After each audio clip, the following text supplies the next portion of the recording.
All right, everybody. Well, welcome to our first panel on homecoming, a traditional ISI fashion. Of course, we'll do it on the state of higher education, and there's a few big issues out there to talk about. If your experiences are like mine, you know that an elephant in many types of rooms we enter these days, whether it's living rooms or classrooms or boardrooms for some of you, is this whole question of identity politics and its various manifestations. Most especially critical race theory.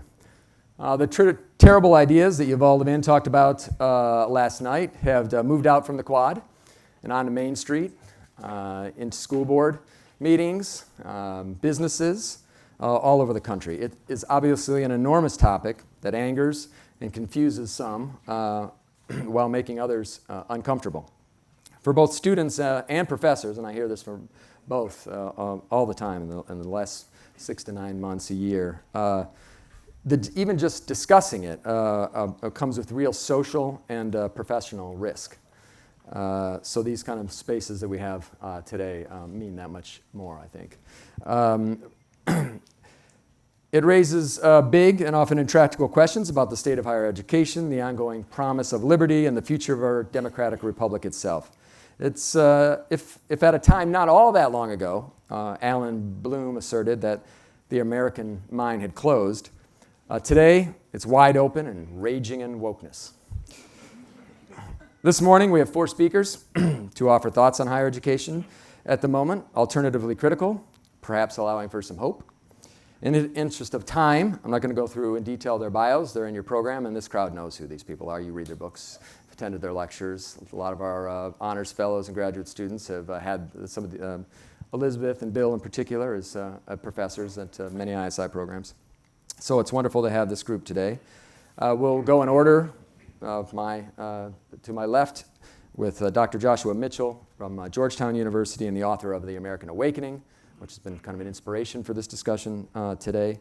Dr. Woodson, it's wonderful and a privilege to have him with us, the president of the Woodson Center, and the author of a terrific book, Red, White, and Black, that's getting a lot of attention and already in multiple printings, and it's going great.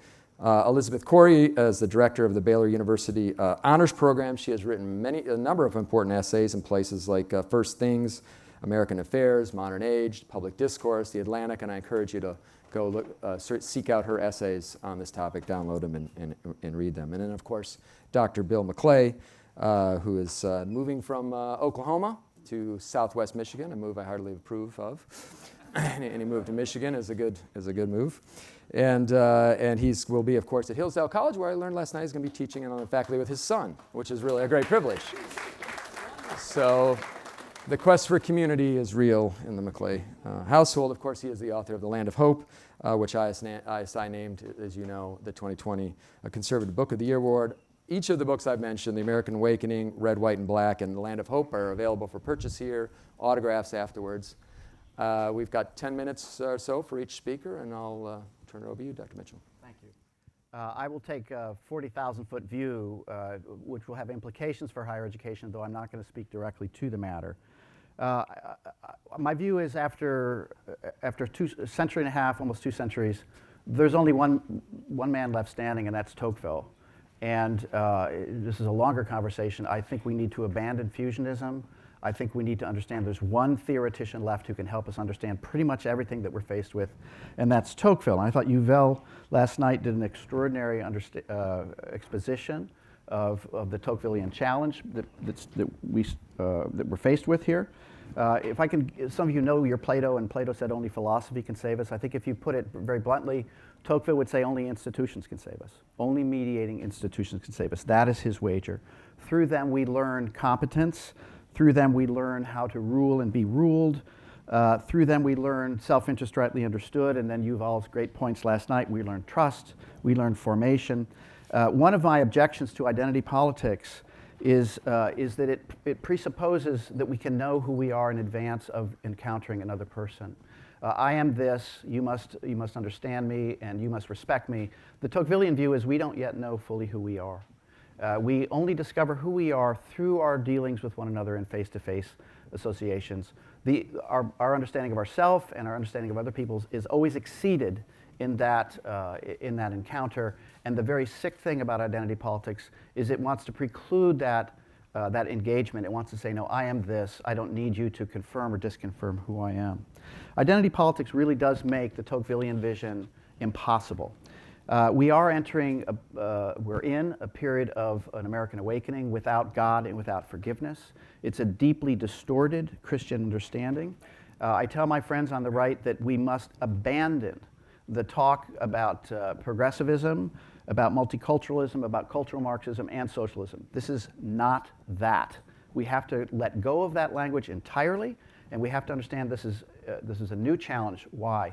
Marxism never could win in America. We talk about the long, slow march through the institutions because Marxism is anathema to the American understanding. The American understanding is based on the idea of private property. Marxism attacked that. Marxism could never win. It was known as early as 1955 with Louis Hart's The Liberal Tradition in America.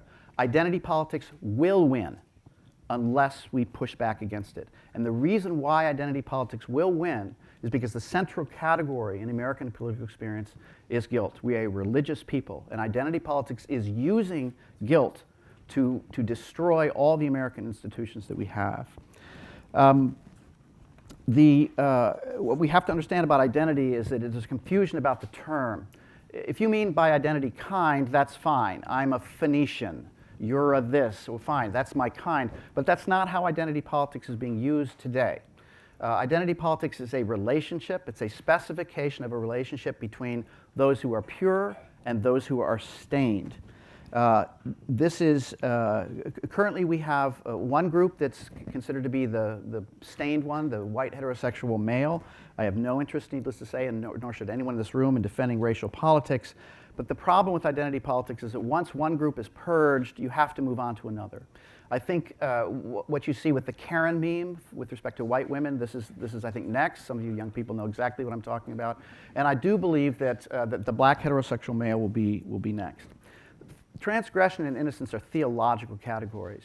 And the crisis of identity politics is a consequence of the collapse of the churches. There's a proximal cause here, which is, I think, the breakdown of the mainline churches and the softening of the Roman Catholic Church. The Pew Charitable Trust indicated that we now have a large group of people who are nuns. They have no religious affiliation. My argument is that, in point of fact, that's the wrong question and they're looking in the wrong place. America is more concerned with transgression and innocence than they ever have been. It's not happening in the churches. The churches have gone soft. Young people are looking, as all people are looking, for a way to understand transgression and innocence. Once the church has provided that, now they no longer do, and identity politics gives young people and older people a moral economy on the basis of which they can make determinations about transgression and innocence. This is a deep perversity, and it's going to make it impossible for us to look at each other as decent human beings and to do the hard labor of working to build a world together. The Christian understanding is that there's one sufficient sacrifice who takes away the sins of the world. This is an extraordinary insight. And what you have now in this post-Christian age is not a return to secularism. It's not quite a return to paganism. It's got Christian overtones to it. But what we've done is we've retained the idea of transgression and innocence and the necessary sacrifice to take away the sins of the world, but in fact we've immanentized it. We've decided that in fact there's a group of people who have purged, if made the scapegoat, can take away the sins of the world. Every major action item in the Democratic Party today, from getting rid of capitalism to going to clean fossil fuels, from getting rid of the state, from getting rid of the family, from getting rid of the homophobic church, all of these are traced to the idea that these have their source in the white heterosexual male. And if we can just get rid of these things, we can return to an Edenic paradise. I'll just say one more thing. There's plenty more we could talk about. But I'll press in the direction of racial politics here.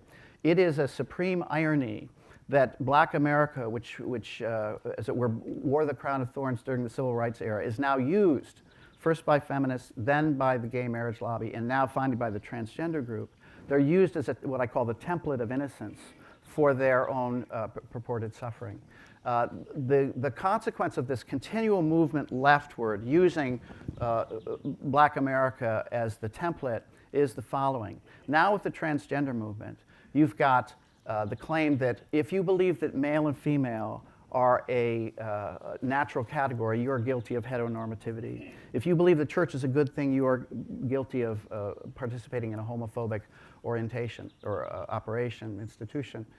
Martin Luther King believed that the state should supplement the mediating institutions, not be a substitute for them. The welfare state was the substitution of the mediating institutions. The black family has known right from the beginning, from slavery, that it is through the family and through the church that they will endure this suffering. It turns out now that the transgender movement, which is using Black America as a template for its march forward, is trying to undermine those very institutions which Black America needs and all of us need. Black America is the canary in the coal mine with respect to the state of our institutions in America, which is why conservatives need to pay a great deal of attention to it. I've told Bob this, and I tell everyone I talk to, Black America today has more moral authority than it did during the Civil Rights era. Why? Because only Black America can stand up tomorrow and say, it is not, you may no longer use the Civil Rights movement and what happened to Black America prior to the 1960s. You can no longer use us as the moral basis of your movement. And that would stop identity politics dead in its tracks tomorrow. I'll stop with that.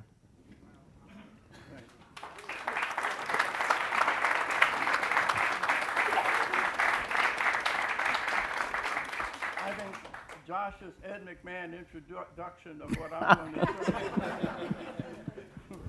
was perfect.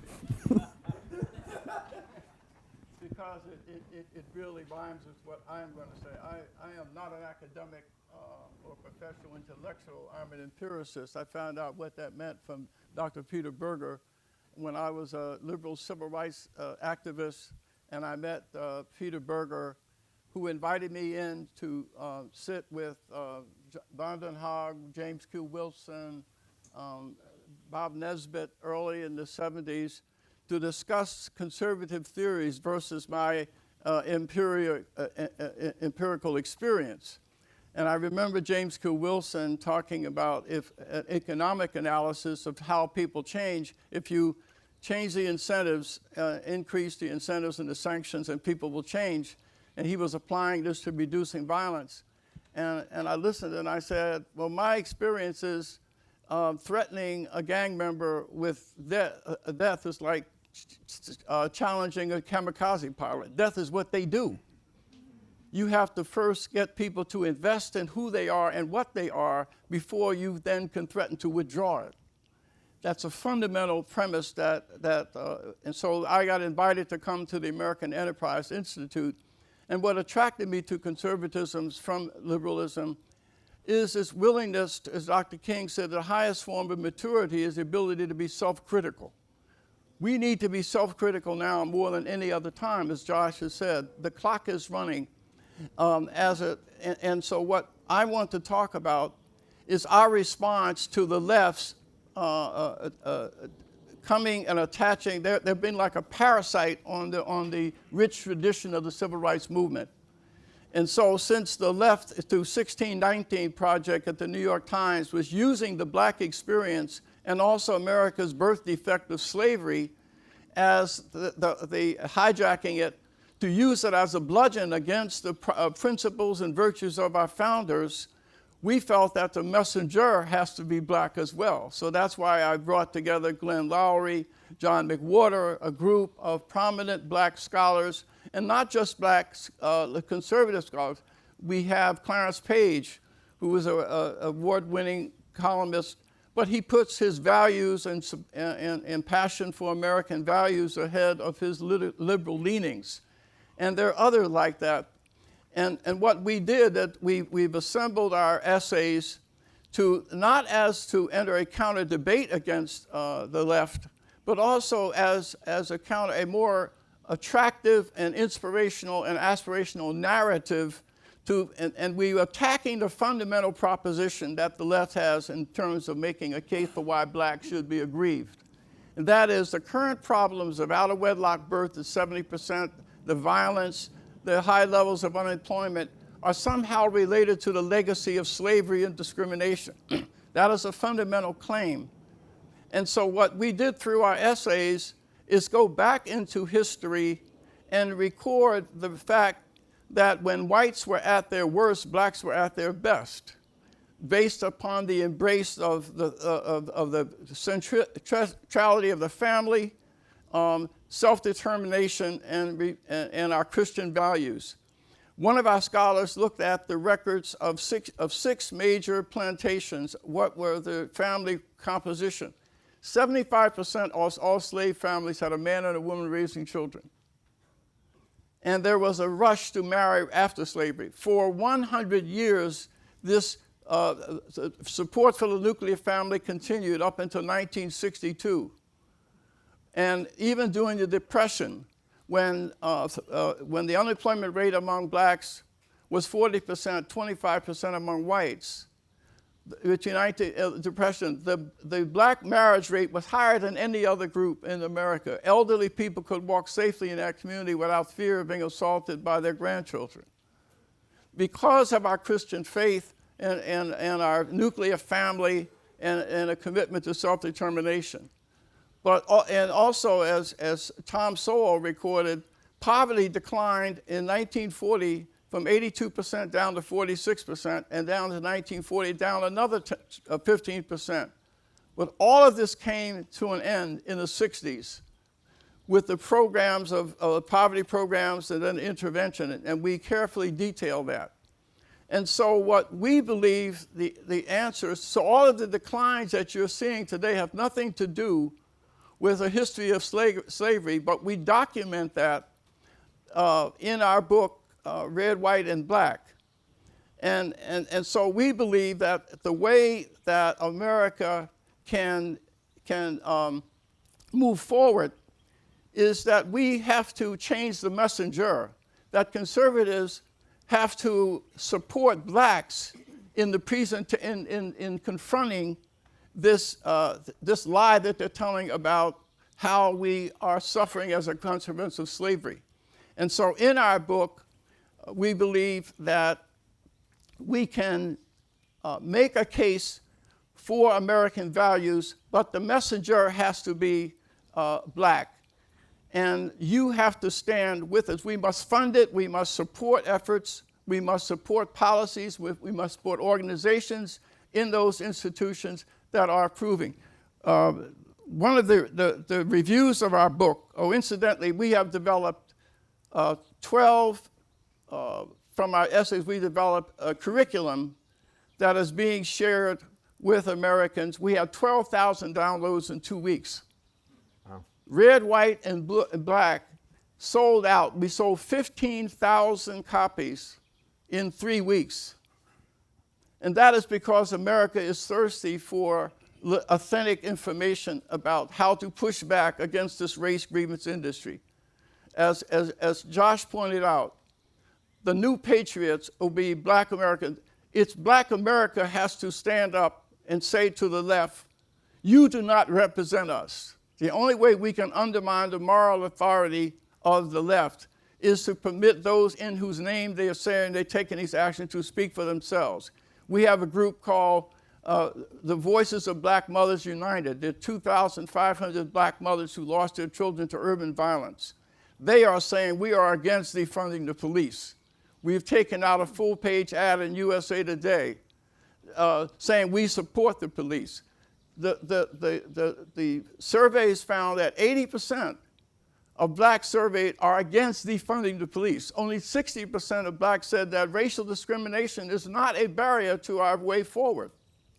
So therefore, those who purport to be speaking on behalf of black America are false prophets, and they're spewing lies. And so it is important, though, for us to work together as conservatives and leaders in the black community to come together in a united front to remove race. Our goal is to deracialize race and to desegregate poverty. That's our goal. Thanks.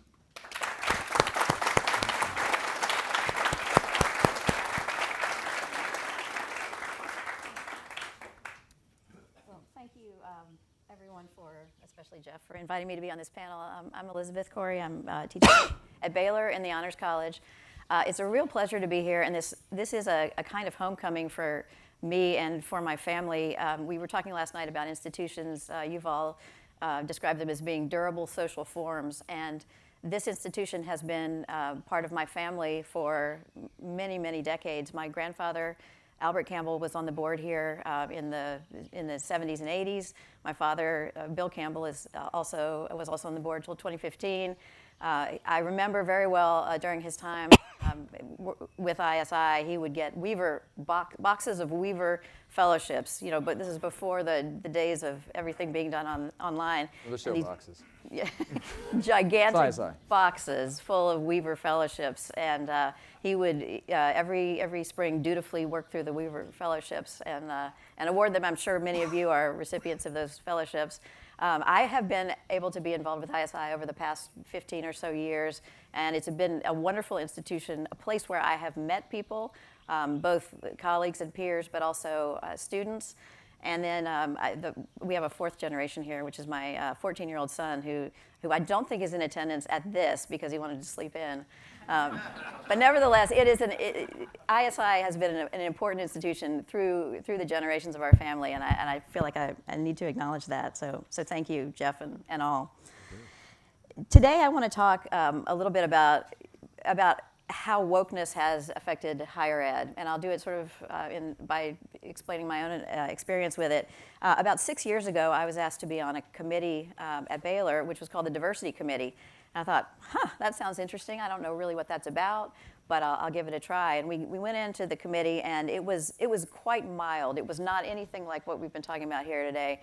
It was sort of, are we going to have a special Indian dinner where we have Indian food, or are we going to do an Asian day where we wear costume? I mean, it was seriously like that. And that was what I thought was going on with diversity, but that quickly changed. And like every other university in the past 5 or 6 years, Baylor has turned toward the D&I, diversity and inclusion business, and what was kind of anodyne question of can we include everybody who goes to this school has become very much a bureaucratic endeavor with people hired to do the diversity and inclusion work. And so we are like every other university in that way. But what I've learned during that time is that there are really two tasks for a conservative in the academy today. And one of those tasks is critical. And one of those tasks is affirmative. So the first thing we need to do is to simply call out the excesses of what we now call woke ideology. And the other part of our task is to affirm what we've been doing, what the tradition tells us is good, and what we believe to be good.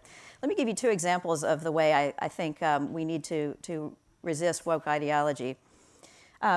If you all work at a university or at a corporation, you probably have undergone trainings. This is the new thing that you in order to be a qualified person at a university, you have to be trained in certain ways. So we undergo Title IX trainings and lots of diversity trainings, and there are many components of this, but there are two parts of it I think that are especially pernicious. One is the notion of microaggression training. You're all probably very familiar with this, and the other is the notion of unconscious bias training. Now, both of these ideas rest on a notion that you're not actually consciously being racist. You're not actually consciously being sexist. Or you don't even mean often to say anything that's offensive, but the theory is that unconsciously you are channeling hostile intent. You don't mean to do it, but you're doing it nevertheless, and this aggression lies at a kind of subconscious level. So microaggressions, these are statements like, where are you from? If I were to ask you, where are you from, that's potentially a microaggression. Or certainly you speak good English. That's also a microaggression. Now, what's interesting about that? Well, it's not that I dispute the idea that people could have aggression and express it in small ways. But the perniciousness of microaggressions is that they are determined by the receiver of the microaggression. So my intent has nothing to do with it at all. My intent is not relevant. What is relevant is how the receiver takes the comment. And what this means is the person him or herself who is doing the speaking is deprived of agency altogether. And the authority is given to the person who receives the aggression. The other thing that I think is often used is this notion of implicit bias, which has been more or less debunked altogether by the scientific community. But the idea here is that bad diversity outcomes are due to people's implicit bias, which they don't even know they have. But because of that implicit bias, we are not hiring enough women and minorities and so on. If we could get to that implicit bias and change it, then we would have better outcomes. Both of these, what you'll notice about both microaggressions and implicit bias is that it appeals to this, it's not refutable. So that if somebody accuses you of having made a microaggression or having had unconscious bias, you say, no, I don't. They say, well, you don't know. It's really there. It's underneath all that, and you can't even see it. So when I say it's pernicious, it's quite pernicious, and there's no response to it. This is the kind of thing that it lies at the heart of, frankly, the diversity and inclusion business in schools. And students are getting it not so much from their professors, although they may, but they're getting it from student life. I don't know if this is the case at every university, but student life, they get to them on the very first day, and this stuff starts to seep in. So once it's there, it's very hard to get out. What are we supposed to do about this as academics? Well, I think we need to call it out where it's flawed. There's a wonderful, long scientific debunking of both microaggressions and implicit bias that has gotten no attention in the press. By all rights, this stuff should be off the table because it doesn't stand up to scientific analysis, social scientific analysis. But nevertheless, it's still being promoted as the way to train young people. So we have to call this out, and we have to show where these ideas are flawed. What's the positive side of this? Well, I think this is really what you've all talked about yesterday, and it picks up on what Josh just said. We can't know who we are in advance of getting to school, of coming to college. So the job of a conservative academic, and I don't mean politically conservative per se, but I mean somebody who is invested in the tradition, is to present that tradition to the students in all its fullness. Our job is fundamentally constructive. Let me read to you just a short quote from Joseph Pieper. I think the essence of our disposition in the academy as academics must be this: the cheerful affirmation of man, by man, of his whole existence, of the world as a whole, and of God. The disposition, as Pieper also puts it, toward leisure and toward those activities that are uniquely human: love, friendship, contemplation, liberal learning, all those things that are complete in themselves. It's very hard to sustain that vision in a world that is constantly politicized. But I think in a way, part of the job of a conservative academic is to say, politics, let's criticize it where we need to, but let's remember what we're really here to do, which is to teach and to inquire. Bill McClay and I were at a conference last fall, and he had a wonderful phrase which may mean something entirely different from what I've interpreted it to mean, and he can correct me if he wants to. He said, our job is one of membership and inquiry. And I took that to mean we are members of a tradition. We participate in that tradition, but we're not blind to it. We inquire into the good, the bad, the subtleties of our tradition. And so therefore we inquire. But we don't start from an attitude of criticism, of saying it's all bad from the get-go, let's tear it down. We actually begin with a positive and affirmative attitude toward the riches of the West. And I think, unfortunately, many of my colleagues don't want to do that anymore because the critical task is in a way easier. It's easier to be in opposition. It's harder to be affirmative. But I think that is fundamentally the job of the university, and there are places that are doing it, and I think we know where they are. Thanks.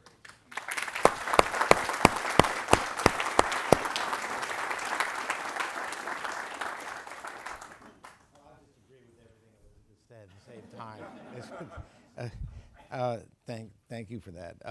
And I want to say, and to Johnny and Claire and others, that this is a brilliant idea to have this homecoming, and I think you ought to do it as often as you can, not every week, but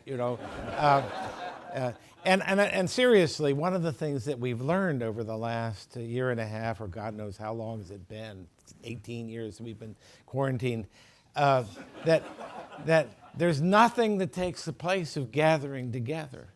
And whether it's in our churches, our schools, an organization like this, especially an organization like this. And we had a meeting of the Philadelphia Society a few months ago, and I thought everybody was so happy they were going to leap out of their skins just to be together. So even in this digital world, we mustn't fall for the enchantments of the digital.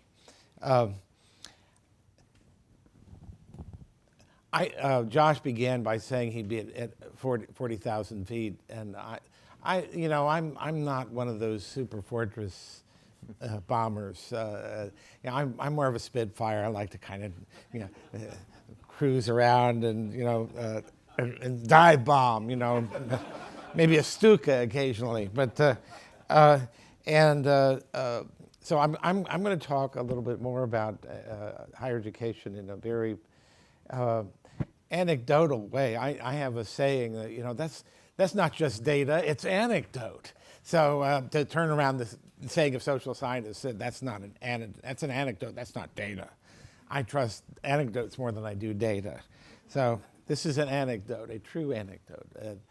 I don't remember exactly when it was, but it may be about 5 years ago that Charles Murray went to Middlebury College and was deplatformed, and his hostess was actually physically injured in that episode, and at Middlebury College, yes. And I was teaching a class at the University of Oklahoma called The Idea of Freedom at that time, and the week before this, or maybe 2 weeks before, we had read John Stuart Mill's On Liberty. And everyone in the class loved the book. It was just and I actually try, as I often do, to take the sort of opposite point of view. But what about offensive speech? What about racial epithets? What about so on and so forth? No. They were just purists, and I was fascinated and actually pleased. Although they were a little dogmatic for my taste. But then the Murray incident occurred. And they all knew, actually, 2 weeks after this, I was going to Middlebury myself to speak. So they were aware of this. And so I came into class, and I said, do you all hear about this, Charles? Oh, yeah, they all knew about it. And I said, what do you think? And long silence. And finally, the student in the class, my favorite student, said, well, I think if they knew he was going to say something that might offend people, they probably shouldn't have invited him. And I talk about my heart, and so I kind of said, oh, well, that's an interesting position. What do the rest of you think? And went around the room, everybody else, in a sort of halting, sort of guilty way, like, yeah, I did take a cookie out of the cookie jar kind of disposition. Robert, this actually happened in your university. They all agreed. And so then I said, oh, I'm so surprised at your answers, because when I went off to college, it was such an exciting, adventurous thing. I was going to have the opportunity to try out new ideas and contest them with other people who had ideas, things I'd never thought of before. And it was that way. It was an exciting experience. And you all have a sort of a different view of things. And so we kind of nattered about that a little bit. And then finally, my favorite student redeemed herself and said, well, look, here's what it is we're all afraid of saying the wrong thing. If we say something that 2 months ago it was okay to say, in fact, it was approved to say. In fact, candidates for president of the United States, and I knew what she was talking about. She was talking about gay marriage, but would take a position that now it will, the word cancel hadn't yet gotten into circulation, but it will damage you, and it will damage your professional prospects. So the gatekeeper function of the college was taking precedence over the intellectual development, intellectual curiosity function. And so it was really quite an interesting experience for me, and as I say, a very revealing, significant anecdote that gave me a glimpse into what had changed. And this was about 5 years ago, I believe. And I did detect, as you mentioned, somebody else mentioned the 5 years, that somehow in the last 5 to 8 years, something changed very dramatically, which is not to say, not to deny what I think Josh emphasized, both explicitly and implicitly, that these ideas have been around for a long time. What's really changed is the way in which the staffing that Elizabeth described, and the structure of the laws, Title IX, and the dear colleague letter of the Department of Education and other instruments that have really placed the enemies of intellectual vitality in positions of authority in the university, so that people are either on board or afraid to appear not to be, which in the end these are sort of indistinguishable from one another. So that's the problem, and as a result, this may trivialize the problem a little bit, but I think we need to make fun of things. That's another part of our critical duty. Is colleges are turning into finishing schools. We're places where we learn the equivalent, the 21st century equivalent of what fork to use at what stage of the meal, what words to use, what words not to use. And when I've noticed that the term people of color is, Bob, maybe you can bring me up to date on this, but I think that's actually out now, or it's on its way out. Unless it's abbreviated in BIPOC or something like that. But I'm not the best person to ask about these things. But it's gaining a sort of fashion sense about language and about what you have to do, what you do say, what you don't say, irrespective of the content of what you say and what you don't say. I discovered this 30 years ago when suddenly we couldn't use the word Oriental. And I would ask people, why is that? Well, Edward Said wrote a book. And I said, well, what does he say in this book? Well, I don't know, but Edward Said said we can't use Orientals anymore, so we don't. And that's about as far as I got with most people. There is an argument. It's not much of an argument. There is an argument there. But really, it's more a matter of people adopted the etiquette. They understood one doesn't use the little fork with the steak, you know. And I think for most people, it's on that level. And the gatekeeping function of the academy is what really rules, is you don't get out of line, not because you believe, but because you want to get into medical school or whatever the equivalent of that is. I could go on in that vein, but I think we do need both to work within the institutions that we have. I don't think abandoning them is either practical or desirable, because there's so much still in them, people in them, courses, topics that are worth defending. And so those of us who are there, I think sometimes we have to apologize to our non-academic friends. Yeah, I know. The University of Oklahoma's had a lot to apologize for lately, in case you haven't noticed. But hang in there and defend the things that are worth defending, even if we're being a faithful remnant, at least to be that. But I also think, and this is something I don't think is at odds with what Yuval was saying last night. I would not want to be at odds with Yuval seriously about anything he said last night. It was great. We need new institutions. We need creativity, exercise in institutional development in the whole realm of education, from K through, as some people say, K through 16. And that's actually one of the things out there, is the whole idea of creating charter universities that kind of go along with the burgeoning charter school movement. All of that is enormously interesting. It's conservative in the best sense. You all know the line from Lampedusa's The Leopard, where Fabrizio, the nephew, says to the leopard, if things are going to, I'm getting this wrong, but I think if things are going to stay the same, everything will have to change. Something sort of like that. You can go back and change my remarks in the transcript, but get it correct. But you get the idea that and this is a very, very Tocquevillian idea. It's a very Burkean idea that change and preservation are not necessarily enemies. So I think we do need the impetus of new institutions, the creation of new institutions, and and there's some things going on that are very exciting in this regard in higher education, believe it or not, where the capital costs are enormous.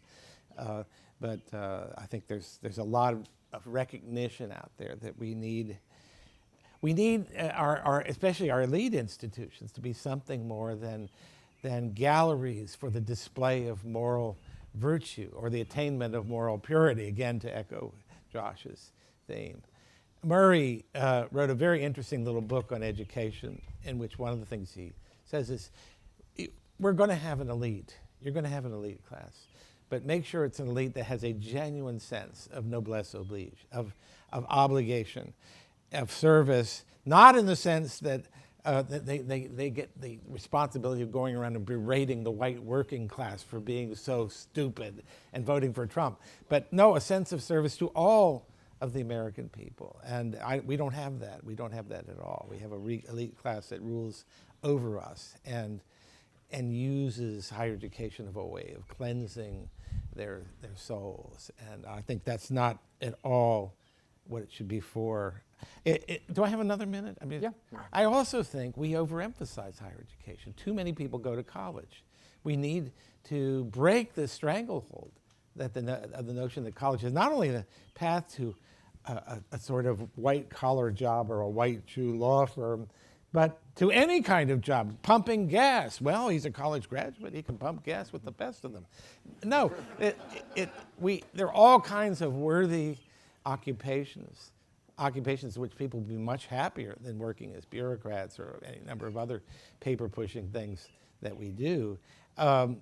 And we ought to revive the idea, a little bit of this was done in the Trump administration, I'd like to see a lot more of it, of apprenticeships.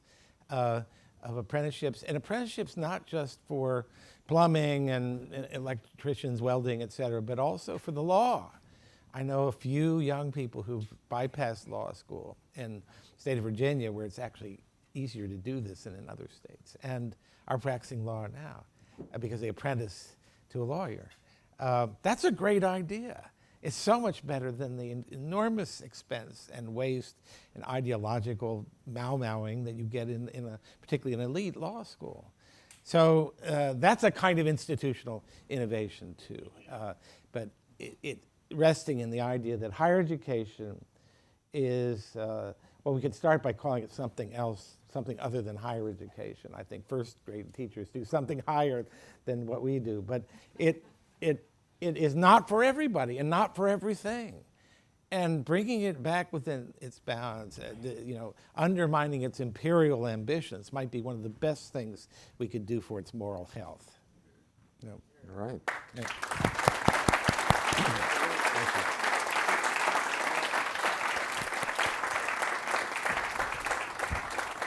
All right. Well, a little unusual for ISI speakers. They actually hit their time mark exact, perfect. I mean, absolutely not. So I'd hope for 15 or so minutes, and we've got that for question and answer. So thank you for holding up your end of the bargain, and now you'll have the audience. You hold up your end of the bargain. But first, our first ever question from our first ever app, and it's from Alex. Alex, don't tell us who you are yet, but I want you to in a minute. I'm going to read the question. It's to our second speaker, Mr. Woodson. And once I read it, then you can identify yourself and tell me if I've got it right or if you want to add anything. From Alex to Mr. Woodson. You talked about helping Black Americans and how leaders don't represent their own community. How can we work with any community if their leadership doesn't reflect the community? Alex, where are you? All right. We got it right? All right, good. First of all, the question is, who defines what is legitimate leadership? It's not being defined by the people inside. It's being defined by those outside who are gatekeepers. And I think that to conservatives, you cannot win this game playing defense. You cannot just continue to emphasize what you're against. You need to talk about what you're for. A lot of our scholars, for instance, I've been critical. I've been a skunk at the garden party at many conservative events because I have said on the issues of poverty and crime, most of our experts are all talking about negative indicators, what we're against. We need to have work requirements for welfare. We need always on the sanction side. We need to talk about resilience. We need to look at poor people and say, I'm working with Hillsdale and others to establish a Center for the Study of Resilience. As conservatives, we need to study how people achieve in the face of despairing situations and report on that. When scholars are defending the principles of our founders, we should interview and incorporate the experiences of people in how they have overcome brokenness in their lives and what was the path towards redemption, and then let that be reflected. So when we're talking in defense of a principle, we should point to an individual that we've met and describe their path towards redemption and how basic it is for the liberation of more like them. So we need to operate. Do not assume that these people you see on television who fly to a demonstration in Learjet will leave a $3 million home in Los Angeles to come to a Black Lives Matter person who's leaving a $1.3 million mansion protected by white cops to talk about, white supremacy.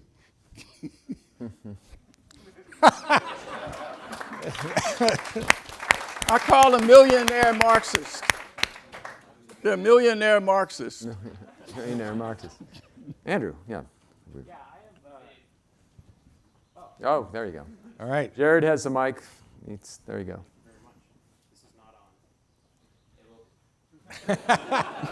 Testing. Okay. My question is for Dr. Mitchell. I heard you make an argument that I've read before, and I think I disagree with it regarding cultural Marxism. You said that what we're experiencing today should not properly be termed cultural Marxism. And it seems like your belief, your claim, comes from an understanding of Marxism as being limited to orthodox Marxism, that may be legitimate, but there's two reasons why I think it's appropriate to talk about cultural Marxism today. And one is the theme of this conference, which is institutions. The very same institutions that were funding literal Marxism, communism in Europe and America from the 1930s onward are the SEIU, labor unions, international communism. They're the same institutions. They haven't gone away. It's the same money. It's funded by all the same people. It's staffed by all the same people. So why not call it Marxism? That's the first reason. The second reason is because in some ways, modern Marxism is more accurate. It's a better and a natural evolution of Marxism in the sense that you said that Marxism is about private property ownership, which is kind of true, and I think Marx would definitely try to say that, but the way that it's taken, and maybe even the way that he meant it, it's more about liberation from oppression. That's the fundamental claim of Marxism. That's why you get liberation theology and all these other things.